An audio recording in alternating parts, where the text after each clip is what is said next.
Well, we will get going and be mindful of everyone's time. Welcome back from break, everybody. If you're back, there's a few people.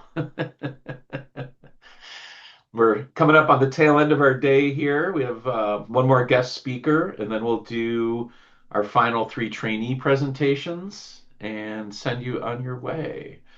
So I'm very pleased to welcome back my friend Alex. Alex Kimmel, you may have seen him in his very famous My DDI Possibilities video. You may have seen Alex present at other conferences and other places around Michigan, around the Midwest, and around the country. So happy to welcome Alex.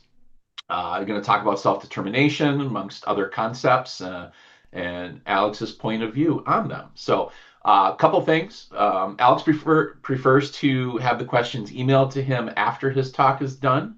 So, if you do have questions, I'm going to put Alex's email in the chat. Or if you want to drop questions in the chat, I'm going to collect them all and then send them on to Alex so he can respond to them afterwards. Okay? So without further ado, Alex, I'm going to hand it over to you and you can be off and running.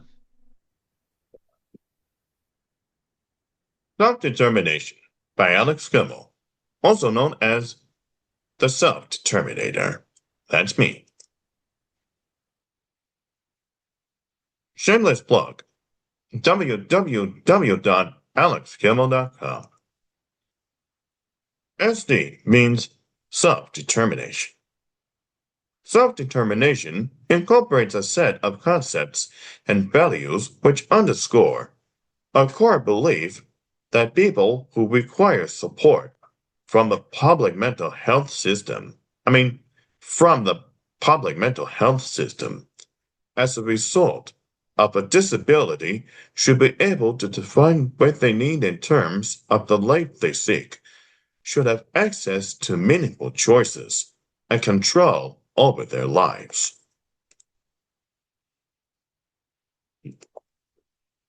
Overview of today. 1. Self-determination definition. 2. Disability concepts. 3. Self-determination personalized needs. 4. Self-determination in life, maiden and control. And number 5. Number 5. You are not done hearing my wise thoughts. So, you write down my contact info and ask me to come speak to your group. Call me. Self-determined defined. In 2013, I was a Michigan Partner for Freedom Local Leader and member of the statewide steering committee. I was asked to monitor and engage our listserv. Thought I will challenge members to finish the statement with just 5 words. Self-determination is, here's mine. Self-determination is my life on my terms. What's your 5-word definition of self-determination? Take a minute to write out your 5-word definition. If you type into the chat, I will read it. You have 1 minute, so get started.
You, you're going to read the chat, right? So go to, there you go. Read that out loud. The power to be me.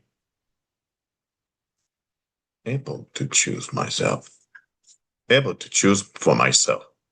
Being in charge of yourself and your future directions. The right to opportunity. Deciding your goals and purpose.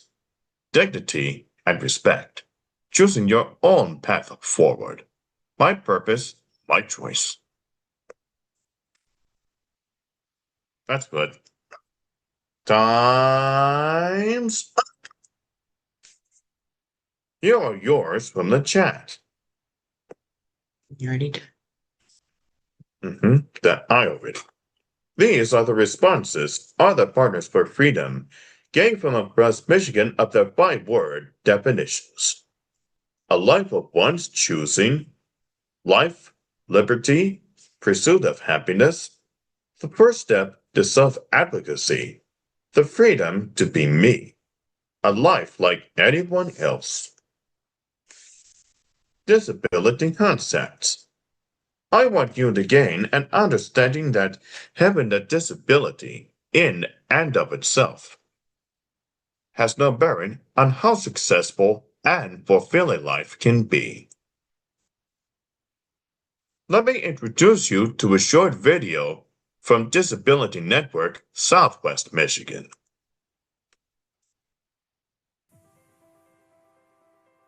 It needs to be normal. It needs to be normalized. And not just normalized, but something where people, in order to be normalized, we need to be okay with it. We need to be proud of it. We need to be proud, we need to be okay, and then make it just part of life. I didn't know that I had a disability until I started working here and I was 25 years old. That's because I've never heard the term disability in my school system, in my church, in the places that I spent time as a young person. So, we didn't use those type of terms, and so I think most people grow up thinking that you don't talk about it. You see somebody with a disability, you just look away, because if we don't talk about it, then we should pretend it doesn't exist. And that's so backwards from how it really should be.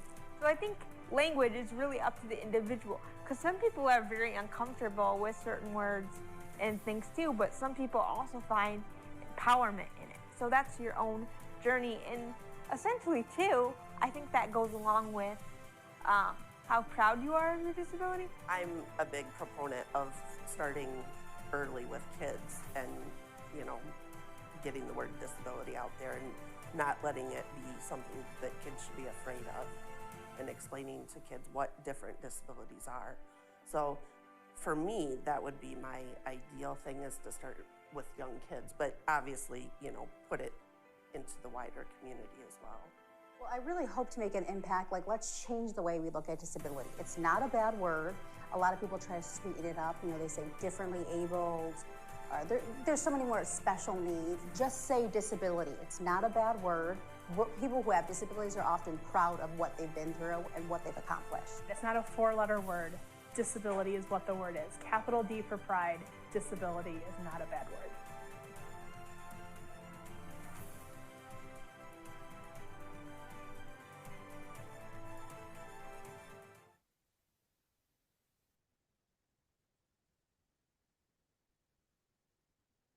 The thought that I have disability pride does battle with my strong philosophy that inclusive communities are places all are worthy, just because they were created with or without a disability.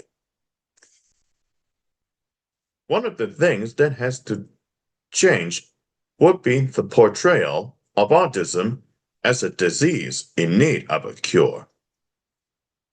While that may stimulate income from a charity model, it sure as hell stifles the promotion where autistics have respect as equals. Who is creating these campaigns? Sharing from a hunch that it is not autistics. Nothing about us without us. I am not a puzzle. I am a person. How about promotions that highlight the many adults that have successful and meaningful lives? Pardon me. What about letting the focus be about how these successes are possible? Often because supports that respect each individual's specific wiring are provided.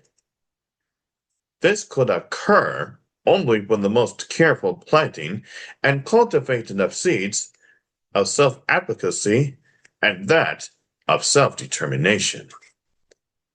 This is something that has to be sown to the autistic community along with the community at large. The pursuit of power to change how autistics are perceived must first address how autistics view themselves. The majority that I have met have struggles with esteem either currently or in the past. The steps of autistics modulating from awareness that they have the power and right to govern their own lives, to acceptance of that power and right to govern change and policy in the community, has to precede that of the community as a whole holding them as equals. There are different ideas of how to refer to people. Some are fans of the person first language, as in person with autism. Some prefer identity first language, such as autistic person. You can visit autisticadvocacy.org for more in-depth briefing on identity first language. I prefer identity first language and will use terms like autistics.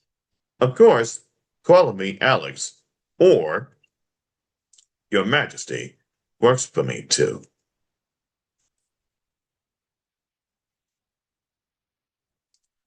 Self-determination and personalized needs. Self-determination is about personalized needs, not special needs. People with Down syndrome have special needs. Special needs? Really? It would be special if people with Down syndrome needed to eat dinosaur eggs. That would be special. 1 dinosaur egg. Enjoy.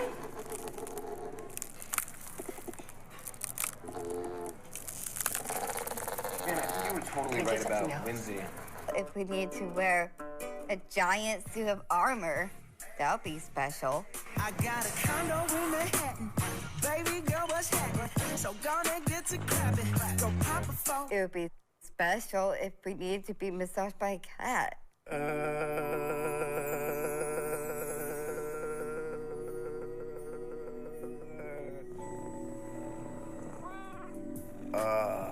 If we needed to be woken up by celebrity.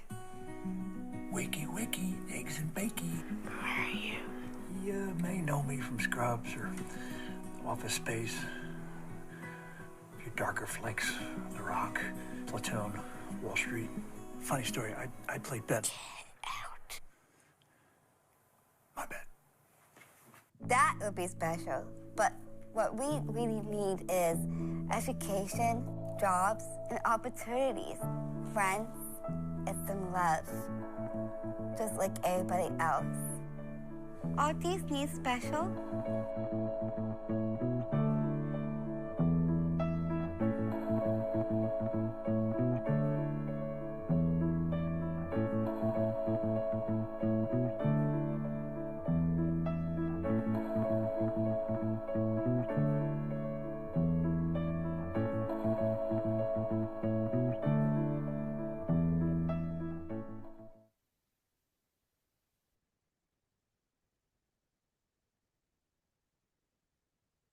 Use the tools of self-determination and culture of gentleness to create a very personalized plan that drives my supports and services for my life. Culture of gentleness is an important kind of approach because it is a philosophy that requires the person providing support to change rather than placing the emphasis solely on the individual being supported. There is an emphasis placed on us and equality rather than the typical one controlled relationship. The purpose is to build safe, loving relationships where all feel valued. I participated in an interview where I was asked to reflect on self-determination and my culture of gentleness ideas. One of the interesting thoughts that I have regarding culture of gentleness and self-determination is the practice of great difference of who is a more likely recipient of each. There seems to be great alignment of those that are perceived to have impaired intellect to have the culture of gentleness applied, while the self-determination philosophy is reserved for those perceived as having met a threshold of cognition. Those philosophies should not be mutually exclusive and are rights that we all have and are certainly not conditional on intelligence. The placing the presumption that the ability to orally communicate as the prime indicator of intelligence is a gravely faulty premise that pollutes many professionals and parents. The philosophies of culture of gentleness and self-determination are elements that all of society are worthy to claim, having entry simply by virtue of being created. How this impacts those of us that society would have labeled as special is to erect barriers to these rights and rights others in society have access to.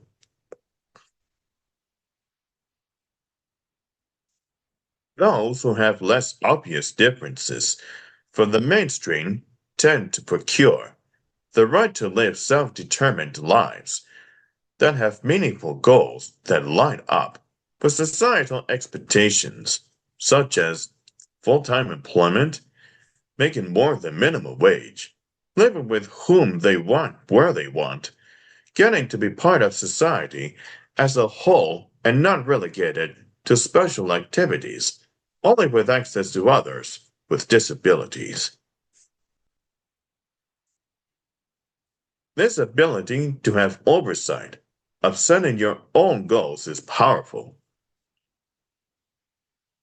However, that power is frequently usurped. Too often, those society categorizes as high functioning, those that are more likely to look and behave as normal as gauged by neurotypicals, tend not to get the right to have the personalized respect for individual neurological preferences that culture of gentleness provides. For your information, I am not a fan of these labeling terms of high functioning and normal. Those that more regularly tend to receive culture of gentleness have similar outcomes of life, unfulfilled, but for opposite reasons. Those termed as disabled, displaying as further from the societal norm, have less likelihood of authoring their person-centered planning process and life goals and overseeing the other aspects of self-determination.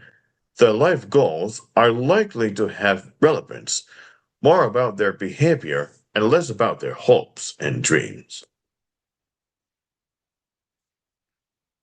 Often there is not much self-authority in choices regarding housing and sexuality. On the optimistic perspective, this same population is more likely to be offered patience and support. The culture of gentleness asks to respect the person on their terms, not on societal or other norms. Safe, loved, loving, engage. Every person has a different idea of what it takes to be safe, loved, loving, and engaged. This is the foundation of a culture of gentleness, or COG. A big opponent to how we move toward these positive places is how we are approached. From the start, it is about investing time in the relationship. The 4 tools help establish that safety. The 4 tools of COG, or culture of gentleness, eyes, touch, words, presence. It is very important to keep in mind that safety is different for every person, and that the person being supported defines what safe looks and feels like. The same goes for demands. Let them define what is demanding or draining. Let them lead as to what supports and structure are needed to remain feeling safe, loved, and positive. How one person desires a tool to be used and calls positive, another may see as negative. It is very important to respect each individual and not assign your filter or desires on their perception. One thing that I would have to get those who are interested in conversations with me is to respect that when people ask to keep eye contact with me, I have challenged to hear their words. Allow me to have right to have eye contact according to my comfort, knowing that I thrive on connecting and am carefully minding everything you say.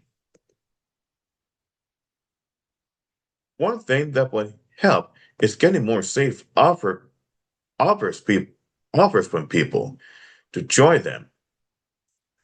That often helps have more confidence about inferior me initiating eye contact.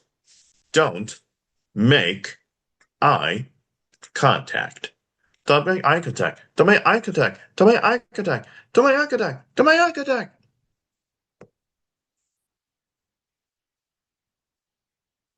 The access to words. The access to words will get the anxiety diminished, with helping me to have trust that what I want is understood. I would prefer the words that I have to hear speak only about positive and keep optimistic. I would prefer the words that I have to hear speak only about positive and keep optimistic. One of the things that I have to consider is how the people in my life think of my intelligence when I do not have access to assistive technology and I cannot fully communicate with them. This respect is greatly important in my ability to let me get to the point where I can trust them. For me, then, it is important that I am talked to as an equal. Top of the list for me is keeping positive, to keep me having hope, and help me to remain optimistic. This is helpful to let my anxiety keep submerged. Thinking that keeping promises is honoring the elevation of trust, and therefore accessing safety. Positive thinking. I am wanting to respect words if they are positive. They are the way to utter feeling of being accepted, and there is hope for me to then share love. You are wonderful. People who tell me that I am helpful or wonderful keep giving me the idea that the possibility is growing that more will have positive assessment of my mind.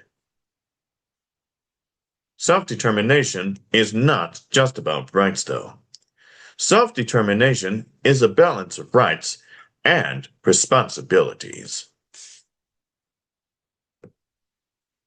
Self-determination to me is about a right to a life based on my goals, my interests, my strengths, and my schedule.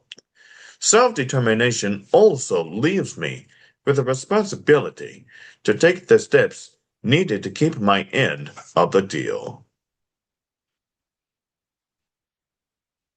Self-determination is really an inalienable right to have, with or without disabilities, to have control on how they spend their life. Self-direction. Self-direction is a model of long-term care service delivery that helps people of all ages who receive Medicaid with all types of disabilities maintain their independence at home. When the person self-directs, they decide how, when, and from whom their services and supports will be delivered.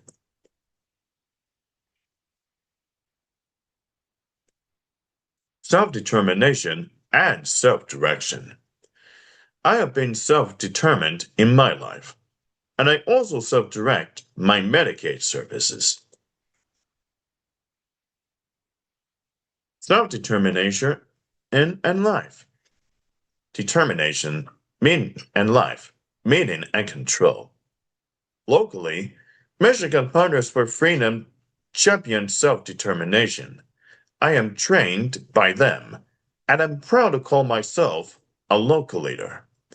Local leaders teach about the 5 principles of self-determination, using self-direction and person-centered planning process to create an individualized plan of service via Medicaid dollars. What are the principles of self-determination with self-directed outcomes? Freedom. To control your life, you decide where you want to live, whom you want to live with, how you will spend your time, and who will support you. Authority. To control a budget so you can purchase services and supports that you choose. Support. To organize resources and staff so you can live the way you want to. Responsibility. For the wise, use of public money and also accept your valued role in the community. Confirmation of the important role that you have to make decisions in your own life. You are the decision maker about your services. Principle number 1, freedom. The way that this core value of freedom shines in my life reflects how I do what I want, when I want with whomever I choose. Those things include parties, work, church, sports, bells and choir, volunteering, and family. The survey data in this summary represent the population of adults with intellectual and developmental disabilities, or IDD. Pardon my sneeze.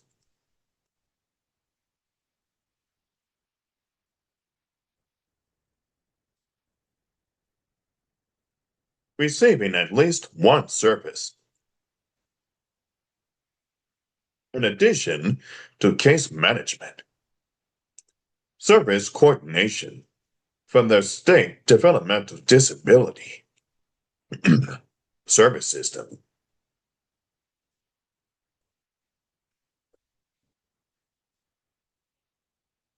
13% often feels lonely. Some states are higher, and some are even lower. I have been on paid staff at Frontier Distributing, since 2007. I use the North Oakland Transportation Authority, as known as NOTA, to get to and from work most days.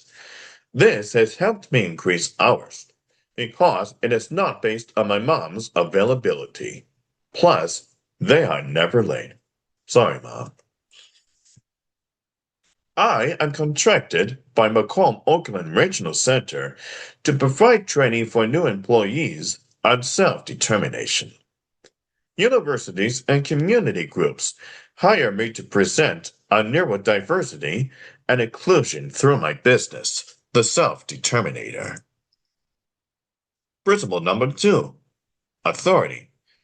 The core value of authority has me in charge of my life and gives me the financial backing to correctly run my person-centered planning process.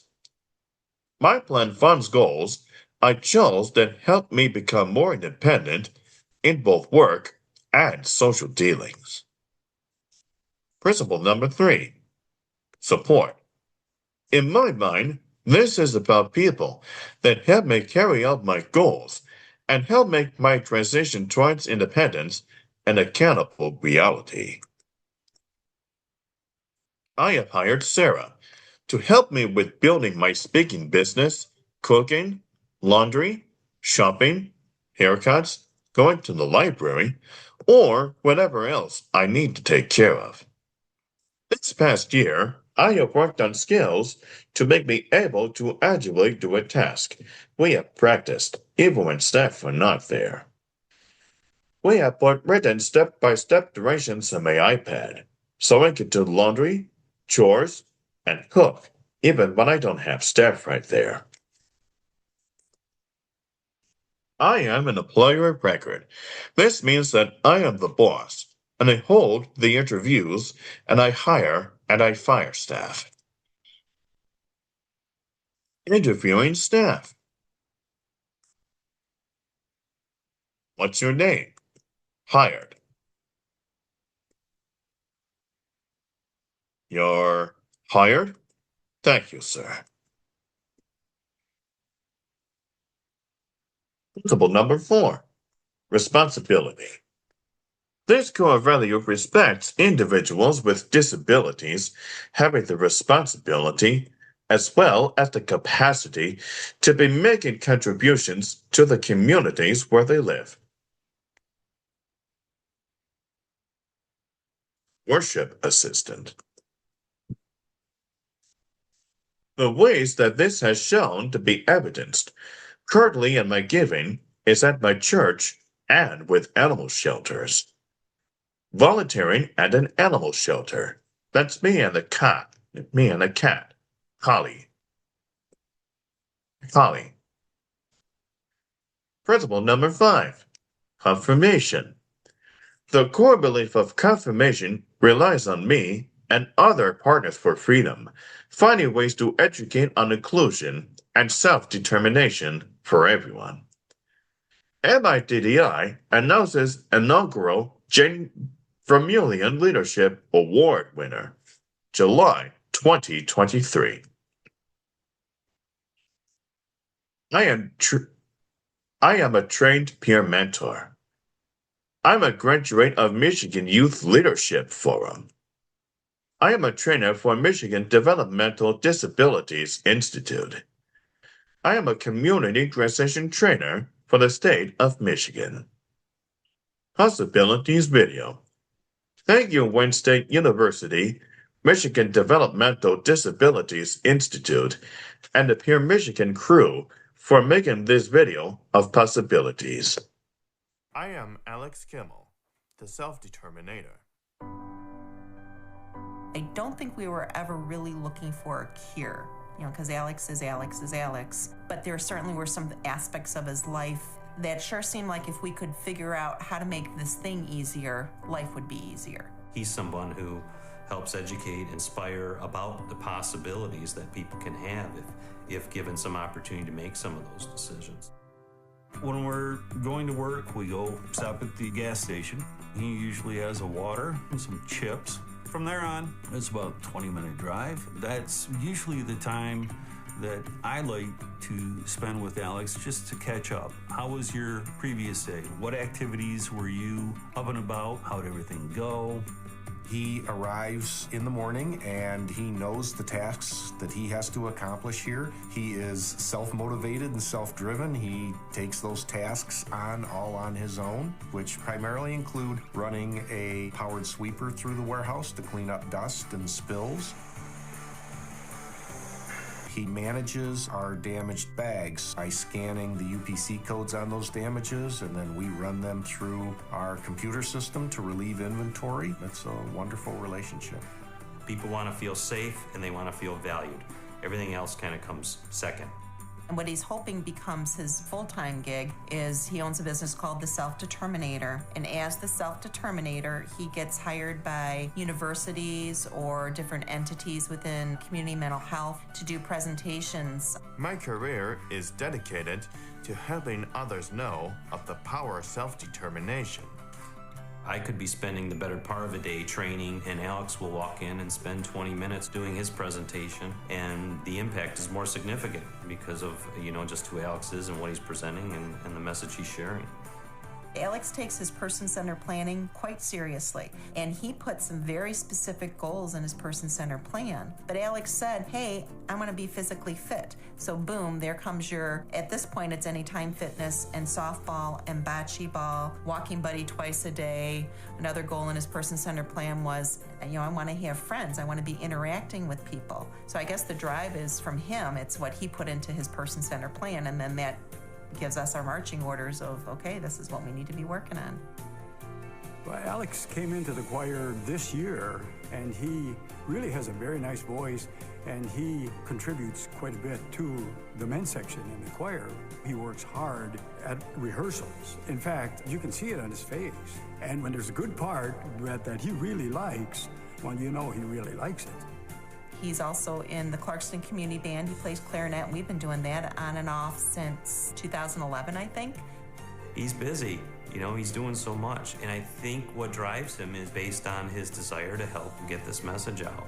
I remember him telling me that he believes that he is blessed to be called a person with autism because he thought that there were those in the autism community who needed to hear what he had to say.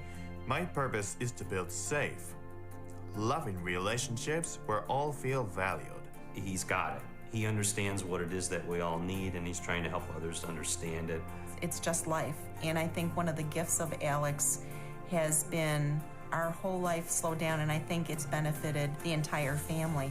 We slow down and we celebrate things. We joke around sometimes saying the slower you go, the quicker you get there, and that's what Alex is referring to. If you slow down, the quicker you'll be able to understand where it is that I'm coming from, and therefore you'll be able to support me. Don't put limits on your dreams or the dreams of others. Don't put limits on your potential or the potential of others. I think that's what we can learn from Alex.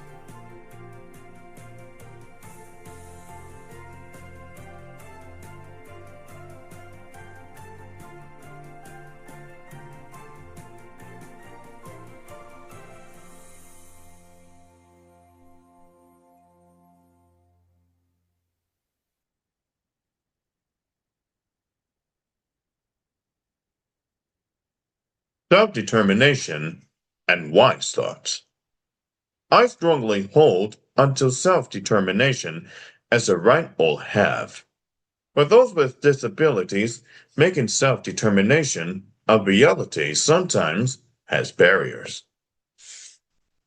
Understand that I get nervous, that I'm going to be perceived and treated like someone who is not fully human or someone who is inferior and lesser. The most important thing that would make for a world of difference is to quell the silent blaring of fear that I will be rebuffed or ignored when I do take the risk of wanting to team up with universal need to connect and belong.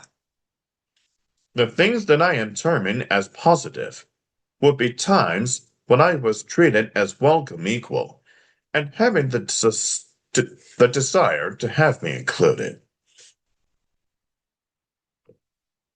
The lesson for people regarding inclusion is more than time allowing access or tolerating someone's presence.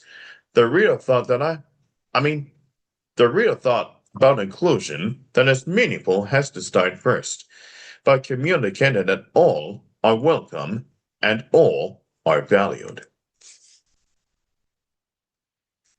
One challenge for individuals with disabilities is that too often we will have people in society focus on how the short list of characteristics for diagnosing people works into grossly over homogenizing an entire demographic to be impersonal and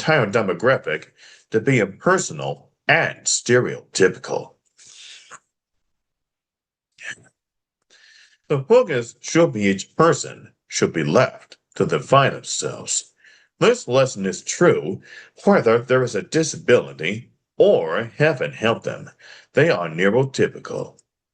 Thank you for having me share about the values that empower all of us and for letting me lend you my philosophy of self-determination and inclusion. You could tell that I am passionate about these topics and will welcome an invitation to speak to your circle of influence. Thank you.